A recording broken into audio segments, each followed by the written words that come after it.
The act of walking only takes you thus far, but the terrain beneath your feet takes you further, deep into the presence of the earth.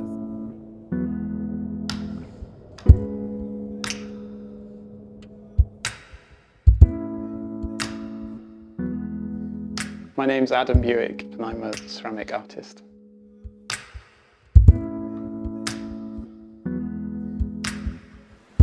I grew up in Pembrokeshire in St David's.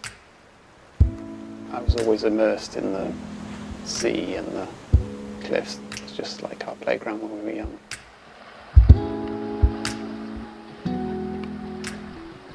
For me, it's really important to immerse myself in the landscape.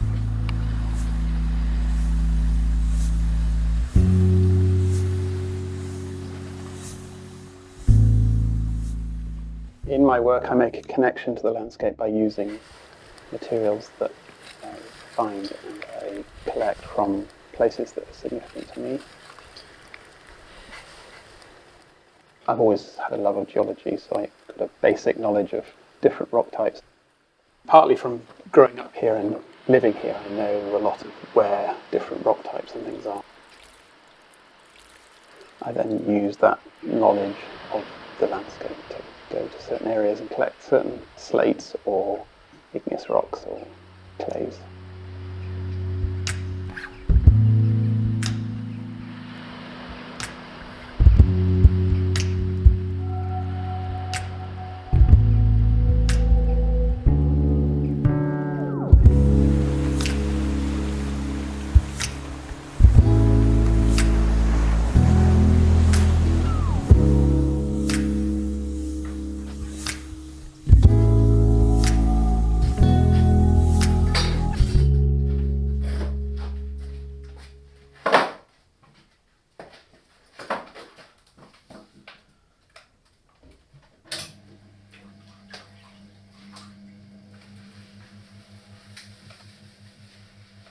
There is a sort of steady rhythm to what you need to make and do in order to create this type of work.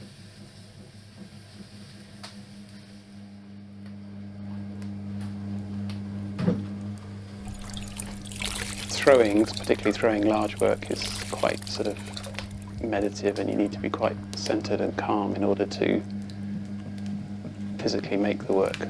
Because if you try and make it when you're angry or something, it just doesn't work.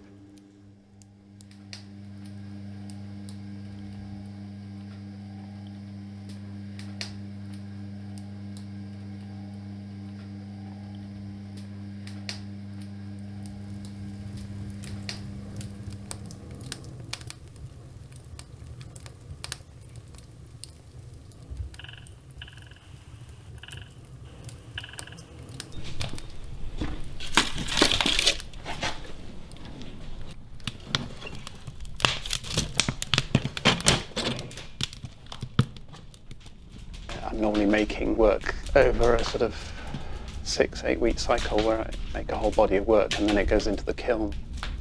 And the kiln is like a sort of 3-day rhythm, so you're packing, firing, unpacking.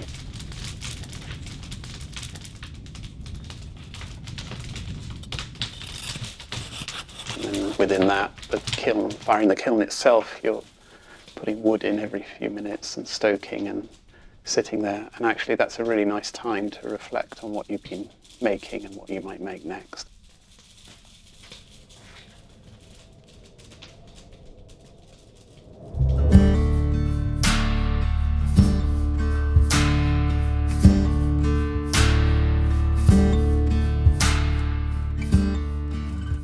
In 2011, 2012, I did this project where I put an unfired jar on the top of Carntreluid, which is one of the hills up here. I documented it with time-lapse continuously over 10 days, deteriorating back to the earth.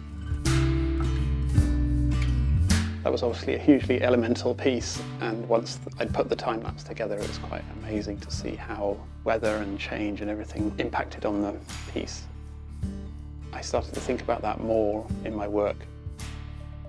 For this exhibition, and this is very close to that, I've been putting pieces out in the rain that have been dipped in several layers of slip and then letting the rain partly wash away elements of the pot and then taking them out at that point, almost capturing the moment of weather and then firing them.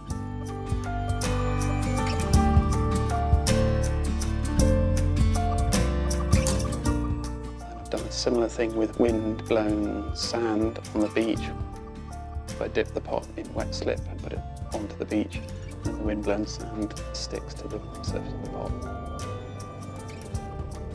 Capturing something that moves is quite, we have to describe weather, but it's quite ephemeral or something, the way it just sort of passes, so you're capturing a moment in the weather systems of the Earth.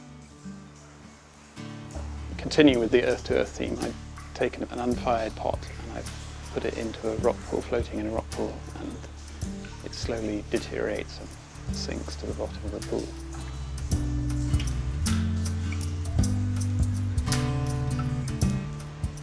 Another way of making a connection to the landscape is there's a long tradition in using ash in the glazes as an ingredient of the glaze, like wood ash and seaweed ash. I also use straw ash. In order to get the straw ash, I have to burn straw, so the farmer next door gives me a bale of straw. I set fire to it in an area that I set out where I can collect the ash afterwards, and it burns like an absolute inferno.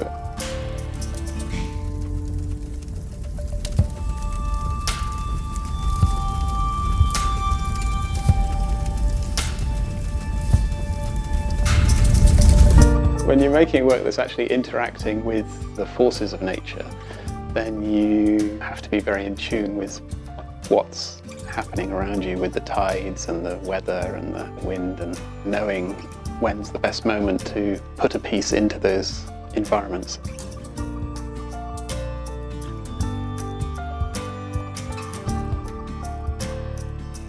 The title grounding comes from the fact that I'm actually using the ground I walk over in the pots for the exhibition, but also that sense of being grounded in a place.